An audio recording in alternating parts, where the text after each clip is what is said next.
So, some great headlines. I'm just looking at one. They think it's Hal over. He could have had 6 last night. He should have had. He could have had double hat-trick. You're absolutely right, Al. When he had so many chances, didn't he? Peter Ramsdale pulled off some pretty brilliant. good saves, yeah. One story in town, boys. No surprise. Fallout to the City win last night. Simply the best is the headline on the back of the Mail with a picture of De Bruyne celebrating the first goal.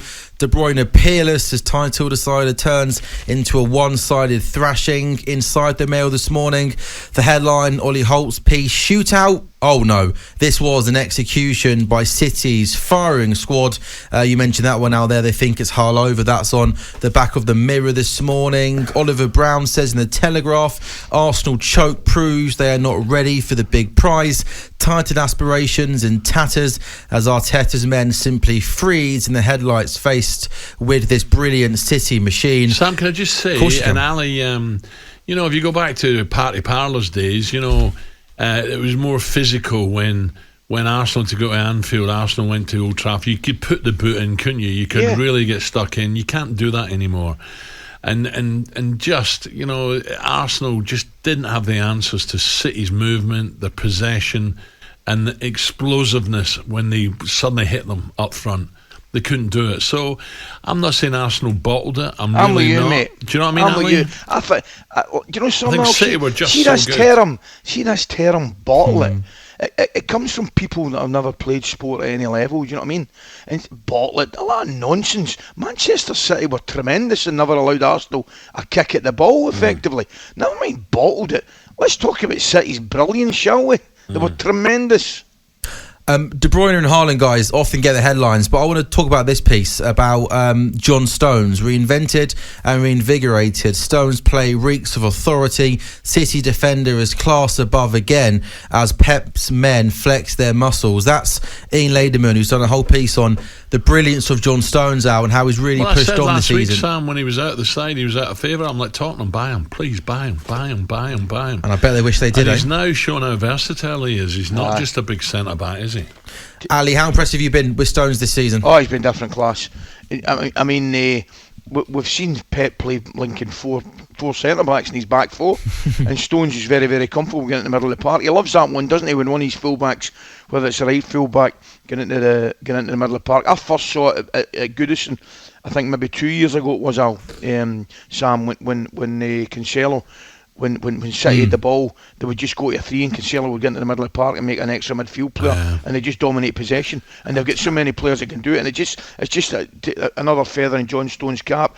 You may think of him as a centre back, he can get into that middle of the park. Yeah, I don't want to get technical where formations and this and that and high presses, and I thought that Arsenal have taken teams apart with a width of 2 wide players. Yeah. They never got a kick last night. Never got a kick. Did they? Saka and Martinelli never got a kick at the ball. Let's be honest about it.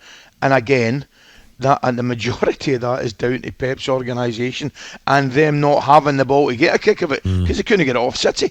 Simple. Yeah.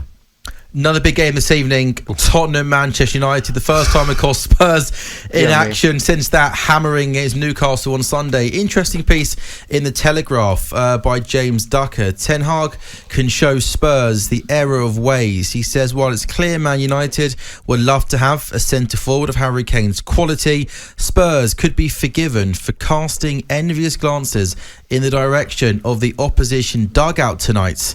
Tottenham interviewed Erik Ten Hag 2 years ago as they searched for a replacement for Jose Mourinho, but passed on the then Ajax coach for reasons that do not look too clever in hindsight, and instead appointed Nuno Espirito Santo, who lasted just 4 months. Well, I'll tell you what, I bet they wish they could go back in time and maybe change their mind, because he's shown, hasn't he, Ten Hag this season in the Premier League, that he's a top-class coach. Well, they've been battered as well, don't forget, by Liverpool, but I did watch some social media with Tottenham fans leaving at Newcastle.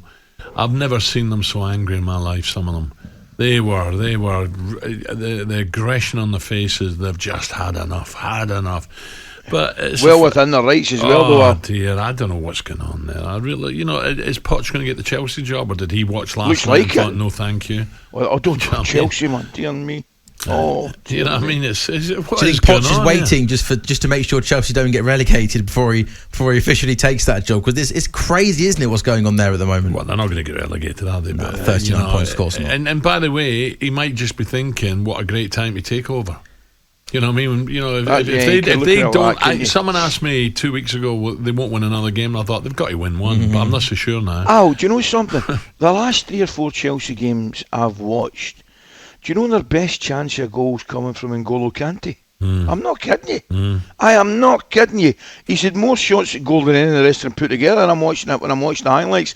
I know Aubameyang came on and probably should have scored a header last night, but dear me, they just can't score a goal. I'm going to say something, you're not going to believe this. Have a think about this, right? They're sitting 11th in the league right now, boys, and they've got a goal difference of -5. Yeah. That's unbelievable. Well, the table doesn't lie, Alec. If you look, -5 is the best of the bad bunch. You know, the bottom, right up to Chelsea in 11th, Chelsea's got the best, -5. Yep. And then above them is Fulham, who are +1. Yep. You know, so the table doesn't lie. Looking at some of their fixtures, they've still got to play Arsenal, they've still got to play Man City, they've still got to play Man United, they've still got to play Newcastle. So the idea they might not pick up a point between now and the rest of the season is a genuine possibility. No, I agree. Cool. Time for one more round? We've got a break. Go on. No, time for one more. Real quick, Everton Newcastle this evening. It of course sees the return to Goodison Park for Anthony Gordon. Oscar Paul says Eddie Howe does not want it becoming the Anthony Gordon show at Goodison tonight. The Newcastle winger knows his first return to Merseyside will be hell following January's bitter exit from boyhood club Everton. Furious Toffees fans surrounded his car screaming "You're not fit to wear the shirt" and stopped him leaving. That was after they lost to Southampton. And then just a couple of weeks later, he never played for the club and he got that move to Newcastle. Scousers will be baying for blood tonight with Gordon set to be a sub following Newcastle's win against Tottenham. It's quite tight as well, isn't it, Al? At Goodison Park, fans are pretty close, aren't they, to the players? I'm sure it's great atmosphere. It's a great atmosphere. And basically, Sean has said, it's all right, I love it, the fans in full voice, but the players have got to respond now. Never mind, just 100%. The words. We have to play, and tonight we need a result. Listen, I'll tell you something right now, Al, Sam.